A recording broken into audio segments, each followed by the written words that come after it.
La première cause de la mortalité de la démocratie, c'est le manque d'engagement citoyen.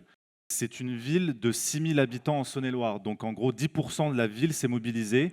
Vous allez voir que c'est un cas assez particulier et j'espère que c'est le début d'un espoir, d'une démarche citoyenne gagnante. Alors, je vais un petit peu démentir à ma petite échelle les propos de Philippe Pascaud sur la démocratie morte et le manque d'engagement citoyen, parce que nous, c'est justement un engagement citoyen. C'est pour ça, monsieur, je vous encourage à aller voter aux prochaines élections, parce que la première cause de la mortalité de la démocratie, c'est le manque d'engagement citoyen. Si les citoyens reprennent le pouvoir de la démocratie sera vivante, à nous de la faire vivre. Voilà. Alors, notre combat se résume dans la phrase d'Olivier Razemont, qui est journaliste au Monde et qui a fait un article au tout début de notre combat, et donc qu'il a appelé La petite ville contre le grand centre commercial. C'est cette histoire que je vais vous raconter aujourd'hui, et je vais commencer par vous diffuser un film qui va présenter la ville. C'est la première action qu'on a créée dans notre association de combat pour mobiliser et changer l'opinion publique. Alors je vous le diffuse, comme ça vous aurez un aperçu de ce qu'est notre ville.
Voilà, c'était pour les fêtes de fin d'année 2017 et c'est ce qui a...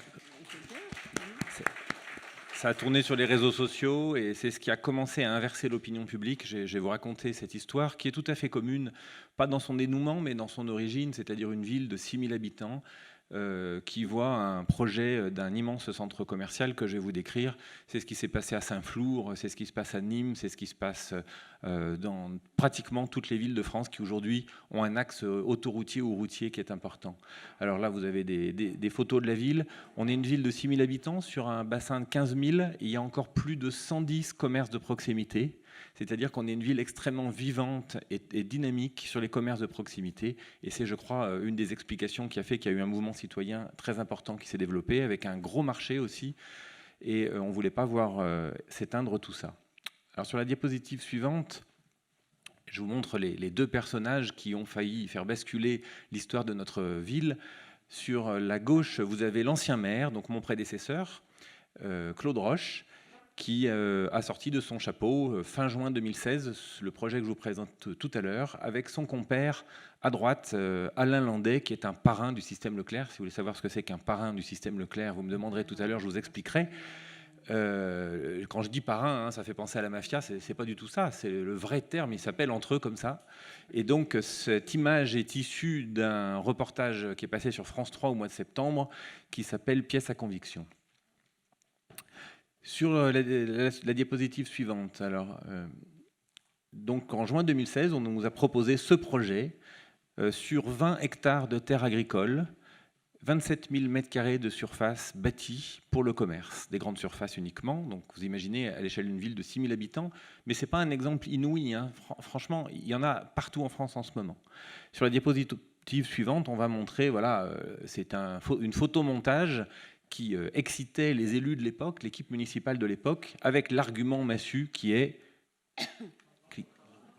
voilà, comme partout, alors cliquez pour voir apparaître l'emploi. Et donc, on nous proposait, au début de ce projet, en juin 2017, 600 créations d'emplois. Alors, je suis loin des 12 000 d'Europa City, hein, je suis qu'une petite fourmi, moi aussi. Mais pour une ville comme Tournu, avec un petit peu de chômage, 600 emplois, tout le monde disait bah, c'est super, ça va faire baisser les prix, c'est bien pour le consommateur, et ça va créer de l'emploi, c'est génial. Donc, au début, on n'était que 2 ou 3 énergumènes à se dire est-ce que c'est vrai, toutes les promesses qu'ils nous font. Donc on a créé des réunions citoyennes, on a mis tout le monde autour d'une table, on a réfléchi et on a eu des dizaines d'idées qui nous sont venues d'une poignée de personnes, un petit peu des activistes, et on s'est dit allez, on démarre le combat. Et donc, on a saisi tout de suite la CADA. Je ne vais pas vous expliquer tout ce qu'il faut faire pour lutter contre un centre commercial, mais la première chose à faire, c'est saisir la CADA, la commission d'accès aux documents administratifs. C'est une commission d'État, puisque les porteurs de projets et les élus, en principe, ne communiquent pas sur leurs projets. Donc, on ne peut pas savoir ce qui est dans le dossier. Ils vous font des belles réunions de concertation où ils vous expliquent toutes les vertus de leur projet, mais les écrits, on ne les a pas. Donc, la CADA, il y a des quelques mois, il faut compter 4 à 6 mois de délai de recours. Et on finit par avoir des documents et savoir ce qu'il y a vraiment dans le dossier. Ça, c'est la base. Et puis ensuite, on a tout de suite démarré une opération qui s'appelait un tournusien. Alors, le tournusien, il faut savoir que c'est un gâteau, c'est une spécialité locale. Et donc, on a vendu des gâteaux parce qu'il nous fallait des fonds. Il faut de l'argent pour se battre contre ces gens-là, parce que leur grande force par rapport à nous, les pauvres citoyens, c'est qu'ils ont énormément d'argent. Donc, ils payent des avocats, ils payent des communicants. Et nous, on a notre énergie, on a nos idées, mais on manque d'argent. Et il nous en faut quand même un petit peu, parce qu'il faut aller en justice, il faut communiquer, voilà. Et donc, on a vendu des gâteaux, des tournusiens, la spécialité locale, et on a fait cette opération, manger un tournusien avant qu'un tournusien ne vous mange. Le tournusien, c'était le maire de l'époque. Ça a fait le buzz, ça a commencé à alerter les consciences, on en a vendu des centaines, et on a pu, avec ça, aller en justice. Alors, je ne vais pas vous dire rapidement, vous décrire le projet, mais la première démarche qu'on a eue, c'est faire de la pédagogie. Parce qu'il y a toujours quelques personnes qui sont sensibilisées aux excès des centres commerciaux périurbains et aux désastres qu'ils entraînent, mais la masse des gens, non, ils ne savent pas. Donc on a passé des mois et des mois à faire de la pédagogie, à expliquer ce qu'était que ce projet et quelles conséquences il aurait. Donc voilà, dans le dossier, on avait toutes les surfaces et on a pu aller voir les commerçants, parce que les commerçants au début disent oui, enfin la grande surface, c'est pas des concurrents, parce que nous on est des commerces de proximité, on a nos clients de proximité, c'est pas les mêmes clients qui vont en grande surface. Quand on commence à leur dire il va y avoir un opticien, il va y avoir une jardinerie, il va y avoir des magasins de chaussures, alors là ils se projettent un petit peu plus. Puis alors après, ceux qui ne veulent pas comprendre, on les emmène voir à Saint-Flour, la même taille d'habitants, exactement le même projet, et on leur montre qu'il y avait 4 magasins de chaussures, qu'il n'en reste plus qu'un, qu'il y avait 6 boulangeries, il n'en reste plus que 4, qu'il y avait 4 opticiens, il n'en reste plus que 2.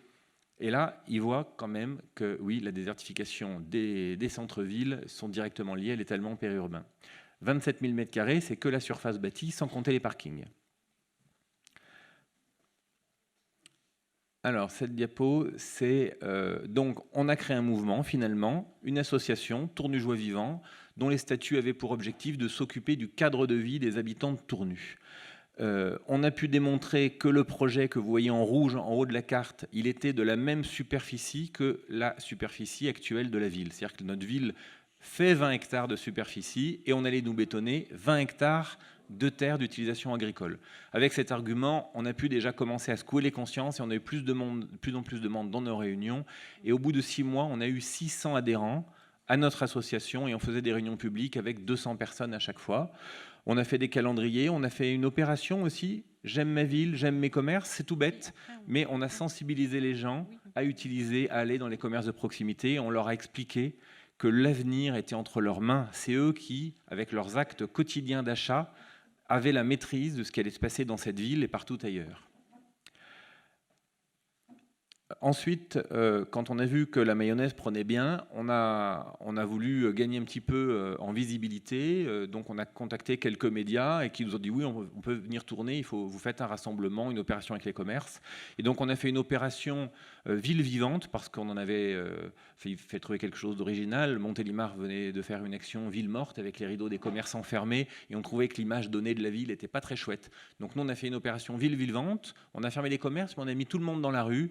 On a demandé aux familles de venir avec les enfants, avec les poussettes. Et donc, on a fait une manifestation qui a été diffusée dans énormément de médias et ce qui nous a donné de l'ampleur. Il y a 600 personnes qui se sont déplacées lors d'une réunion municipale, donc avec des pancartes comme « Déterre pas d'hyper, ne vendez pas notre ville ». On a fait des enfants qui ont fait des panneaux comme celui-ci, « Mon Harry Potter, je ne veux pas l'acheter chez Leclerc ». Et tout ça, c'est des actions qui permettent de gagner du terrain sur la conscience des gens, qui était notre force principale. Et finalement, qu'est-ce qui s'est produit ? Eh bien, dans l'équipe municipale, on a réussi à en convaincre. Alors, ils ont commencé par demander la démission du maire, parce qu'ils tenaient à leur place quand même. Puis ils ne l'ont pas obtenu, donc finalement ils ont démissionné eux-mêmes. Alors ça c'est toute l'histoire. Ça n'a pas duré très longtemps puisque le 6 avril on a fait notre mouvement et le 12 juillet il y avait plus de 2/3 du conseil municipal qui a démissionné et donc le préfet, il faut savoir que dans un cas comme ça, normalement il a l'obligation de convoquer à de nouvelles élections, parce que là, la municipalité était gérée par 11 personnes. On a 30 conseillers municipaux dans une ville de 6 000 habitants. Là, elle était gérée par 11 personnes, les 10 derniers fidèles au maire et le maire lui-même, qui pendant 4 mois, jusqu'au mois d'octobre, ils ont géré la ville comme ils voulaient.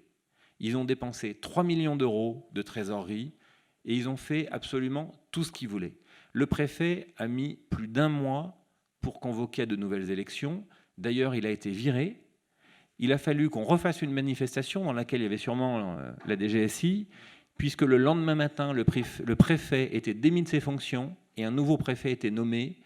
C'était un jeudi et le surlendemain, le vendredi, il convoquait de nouvelles élections. Alors là,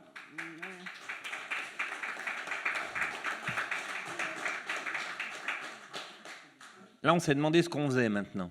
On s'est dit qu'est-ce qu'on fait? Parce que le maire, il a tout de suite déclaré dans la presse le lendemain: c'est pas grave, je me représente. De toute façon, mon projet, c'est le seul qui peut sauver la ville. Moi, je crée des emplois. Les autres, c'est des activistes, des opposants qui ne se rendent pas compte de l'évolution de la société. Vous connaissez tous les arguments. Alors, sur les diapos suivantes, on s'est référé à Albert Camus. En gros, donc, je n'ai pas en tête la phrase, alors vous la lisez mieux que moi. Le bonheur est la plus grande des conquêtes, celle qu'on fait contre le destin qui nous est imposé. Voilà. Alors, ça veut dire que... Tout ça, ça veut dire quoi? Qu'il fallait qu'on continue notre combat, que ce n'était pas fini. Quand on avait gagné un combat, c'était d'éliminer une équipe municipale nocive qui portait un projet destructeur. Mais maintenant, il fallait prendre leur place pour pouvoir définitivement retirer ce projet. Et donc, c'est ce qu'on a fait. Tournu Joie Vivant s'est transformé en un mouvement citoyen qui s'appelle Tournu Citoyen. Alors, un mouvement citoyen, c'est quoi? Tout simplement, on fait un appel au peuple, tous ceux qui veulent prendre des responsabilités. Venez nous rejoindre. On a pris toutes les associations de la ville qui avaient un but politique, des associations de tous les bords politiques, et cette association s'est transformée en jury et a recruté des candidats pour faire une liste électorale, une liste citoyenne. Pendant 2 mois, on a été en campagne électorale. Cette liste citoyenne a elle-même élu sa tête de liste. C'est tombé sur moi. Je précise au passage que mes revenus dans une petite ville comme Tournu ont été divisés par 4 depuis que je suis élu.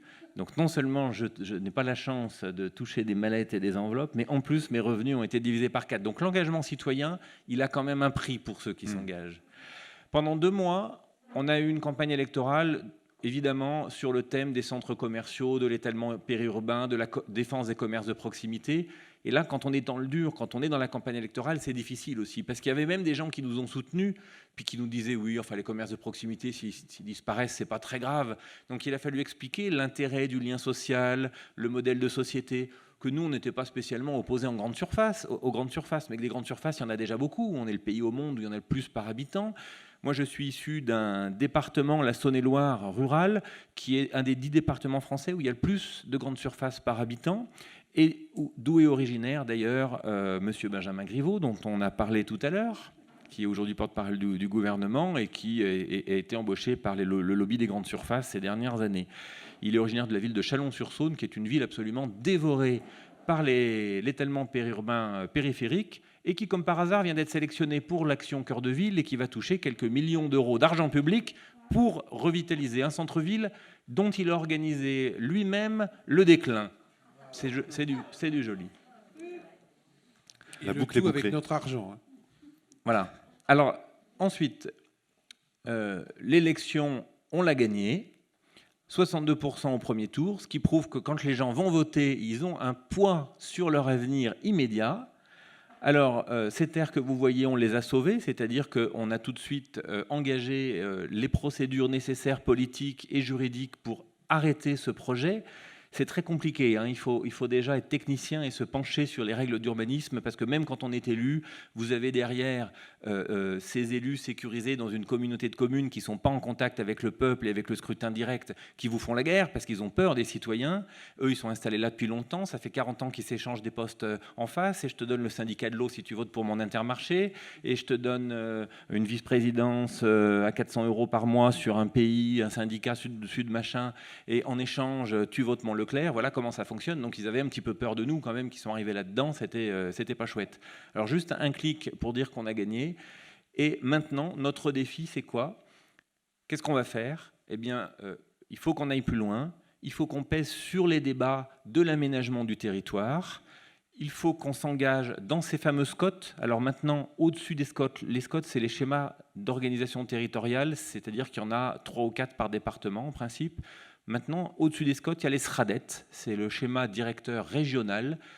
Nous avons eu la chance, dans la préparation de notre combat, d'avoir une proximité avec la région Bourgogne-Franche-Comté, les élus de la région Bourgogne-Franche-Comté, qui ont été très marqués par notre combat, et on a déjà pu les rencontrer pour ce fameux SRADET, et on a pu réussir à faire inscrire sur ce SRADET en règle numéro 1 la protection des terres agricoles et naturelles. Et ça, c'est une première en France, et c'est une loi qui va s'imposer à tous les documents d'urbanisme de la région Bourgogne-Franche-Comté quand il sera voté, parce qu'il n'est pas encore voté.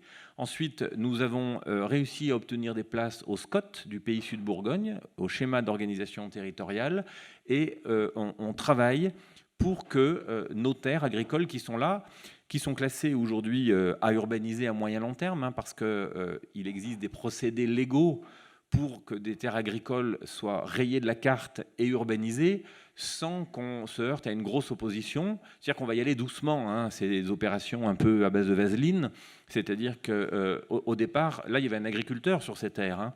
On a dit à l'agriculteur, non, mais on les garde agricoles, mais on les classe à urbaniser à moyen long terme. C'est pas pour tout de suite.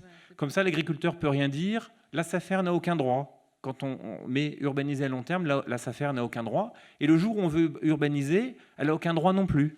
Il faudrait que ce soit urbanisable d'un seul coup pour que la SAFER, les lois de protection agricole, aient leur mot à dire. Voilà pourquoi on grignote aussi des terres agricoles. C'est qu'il existe des astuces qu'ils connaissent bien qui permettent de passer tout en douceur au fil du temps. Mais un jour, on se retrouve avec 20 hectares bétonnés. Je reviens juste sur ces culbutes foncières, puisque c'est ce que cherchent les promoteurs, sur les terres agricoles.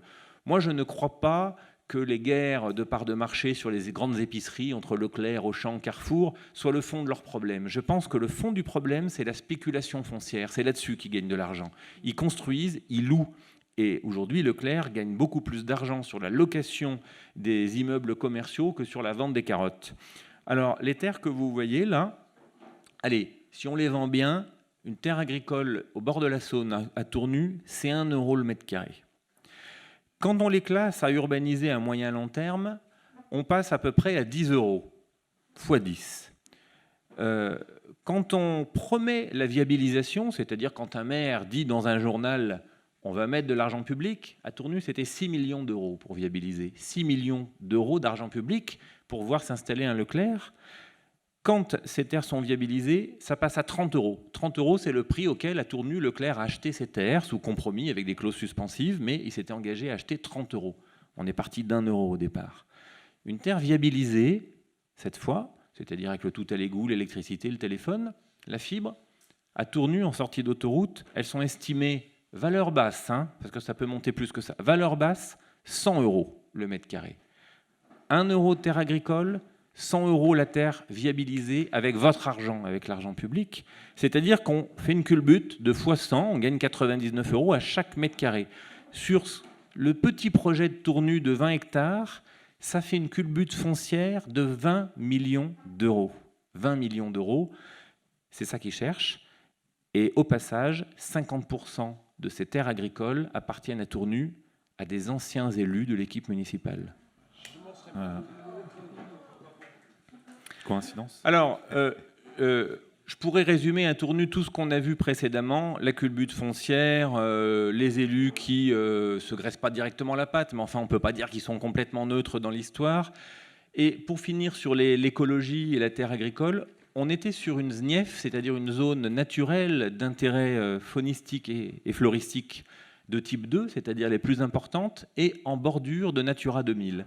Alors quand vous lisez les règles de protection des SNIEF et des zones Natura 2000 et que vous voyez qu'on était à 2 doigts, puisque la CDSC allait voter pour un projet comme celui-ci, ben vous vous dites qu'avec de l'argent et des promesses d'emploi, tout est permis. Et la seule chose qui peut faire que ça change, c'est un engagement citoyen, éduquer les gens, leur faire comprendre. On se soulève contre le projet, on prend le pouvoir. Et ensuite, on essaye de peser sur le débat d'aménagement du territoire les années futures. Merci de votre attention.